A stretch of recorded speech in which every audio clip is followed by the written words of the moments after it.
আসসালামু আলাইকুম আপনারা প্রিয় দর্শক কেমন আছেন? আশা করি ভালো আছেন। প্রিয় দর্শক, অবসরে গেলেন রেজাউল মল্লিক সহ পুলিশের ৩ ঊর্ধ্বতন কর্মকর্তা। দেখতে পাচ্ছেন তাদের ছবি। প্রিয় দর্শক, সরকারি চাকরির মেয়াদ শেষ হওয়ায় পুলিশের ২ অতিরিক্ত মহাপরিদর্শক, অতিরিক্ত আইজিপি এবং একজন উপমহাপরিদর্শক ডিআইজি অবসরে গেছেন। অবসরে যাওয়া কর্মকর্তারা হলেন পুলিশ সদর দপ্তরের ডেভেলপমেন্ট শাখার অতিরিক্ত আইজিপি মোহাম্মদ সিবগাত উল্লাহ, ঢাকা রেঞ্জের রেজাউল করিম মল্লিক অতিরিক্ত আইজিপি পদে পদোন্নতিপ্রাপ্ত এবং ডিআইজি মোহাম্মদ আবুল খায়ের। মঙ্গলবার ৩০শে জুন নিজ কর্মস্থল থেকে আনুষ্ঠানিকভাবে বিদায় নেন তারা।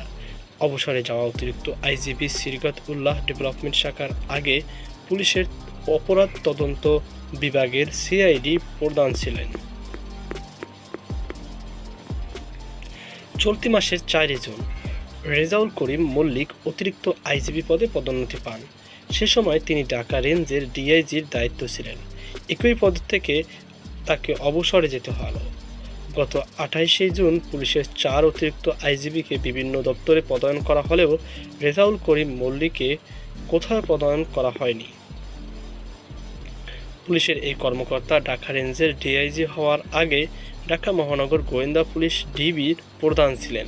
গত বছরের ১২ই এপ্রিল রেজাউল করিম মল্লিককে ডিবি প্রধানের পদ থেকে সরিয়ে দেওয়া হয়।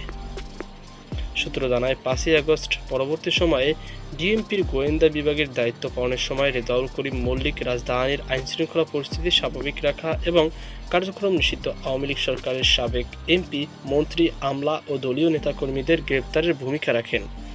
আওয়ামী লীগ সরকারের আমলে তিনি বঞ্চনার শিকার হন বলেও জানা যায়। অন্যদিকে DIG Abul Khayer traffic and driving স্কুলের টিডিএস ডিআইজি হিসাবে দায়িত্ব পালন করেছিলেন। তিনি কর্মকর্তার শেষ কর্মদিবসে পুলিশ সদর দপ্তর অফিসার্স ক্যাফেটেরিয়া বিদায় সংবর্ধনা আয়োজন করা হয়। তো প্রিয় দর্শক, এই ছিল আমাদের সর্বশেষ আপডেট। সকল ভালো থাকুন, সুস্থ থাকুন। আল্লাহ হাফেজ।